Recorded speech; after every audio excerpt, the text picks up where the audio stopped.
అమ్మలు మన చెల్లెళ్ళ యొక్క నుదుటి సింధూరాన్ని ఈరోజు తుడిచివేసి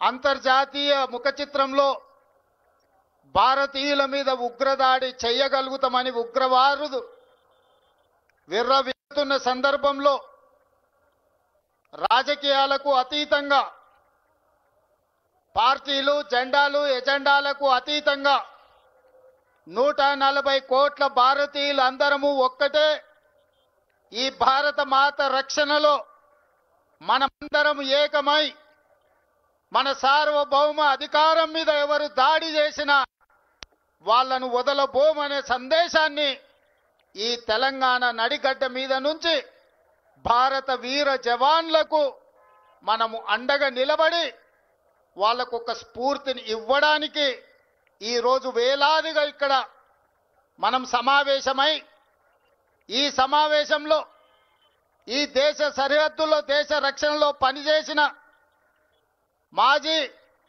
ఆర్మీ అధికారులు ఈ రాష్ట్ర పోలీస్ వ్యవస్థలో శాంతి భద్రతలను కాపాడుతున్న పోలీసు అధికారులు ఈ రాష్ట్రాన్ని నడిపిస్తున్న సచివాలయ ఉద్యోగులు ఈ రాష్ట్ర ప్రజలందరూ ఈ రోజు మన వీర జవాన్లకు అండగా నిలబడడానికి ఇక్కడికి విచ్చేసినందుకు మనస్ఫూర్తిగా మిమ్మల్ని అందరినీ అభినందిస్తున్నా।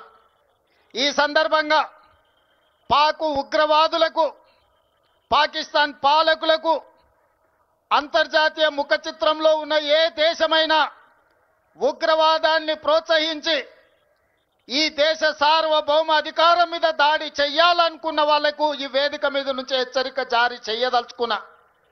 మా దేశ సార్వభౌమ అధికారం వైపు కన్నెత్తి చూసినా ఈ భూమి మీద మీకు నూకలు చెల్లినట్టే ఈ భూమి మీద మీరు నివసించడానికి మీరు అర్హత కోల్పోయినట్టే అని చెప్పి నేను ఈ వేదిక మీద నుంచి హెచ్చరిక జారీ చేయదలుచుకున్నా। ఎన్నికలు వచ్చినప్పుడు రాజకీయాలు ఉండొచ్చు, ఎన్నికల సందర్భంగా భిన్న సిద్ధాంతాలు ఉండొచ్చు।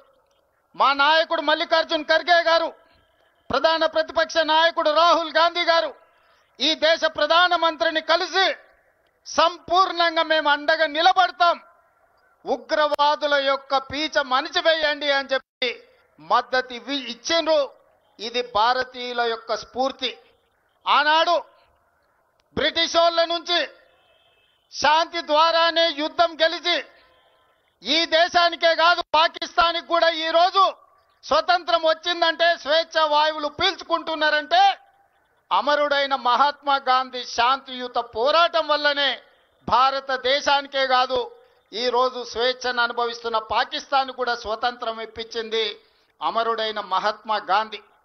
ఆ మహాత్మా గాంధీ శాంతి సిద్ధాంతాన్ని పుణికిపుచ్చుకున్న భారతీయులు 140 కోట్ల మంది ప్రపంచంలో శాంతిని కోరుకుంటూ శాంతిని నెలకొల్పుతూ అభివృద్ధి పదం వైపు ఈ దేశాన్ని నడిపించి ప్రపంచ దేశాలలోనే ఒక గొప్ప దేశంగా ఒక గొప్ప స్ఫూర్తినిచ్చే దేశంగా నిలబెట్టాలని మేము అనుకుంటున్నాం। కానీ మా శాంతి స్వరూపాన్ని మా శాంతి యొక్క ఆకాంక్షను మా చేతగాని తనంగా ఎవరైనా భావించి మా భూభాగంలో కాలు మోపి మా ఆడబిడ్డల నుదుటి సింధూరాన్ని తుడిచివేయాలనుకుంటే ఆపరేషన్ సింధూరే మీకు సమాధానం। ఆపరేషన్ సింధూర్ ద్వారా మిమ్మల్ని నేలమట్టం చేసే శక్తి మా వీర జవానులకు ఉన్నది। ఆ వీర జవానులకు 140 కోట్ల భారతీయులు అండదండగా నిలబడతారని ఈ సమావేశం ద్వారా మేము సందేశాన్ని పంపించదలుచుకున్నాం।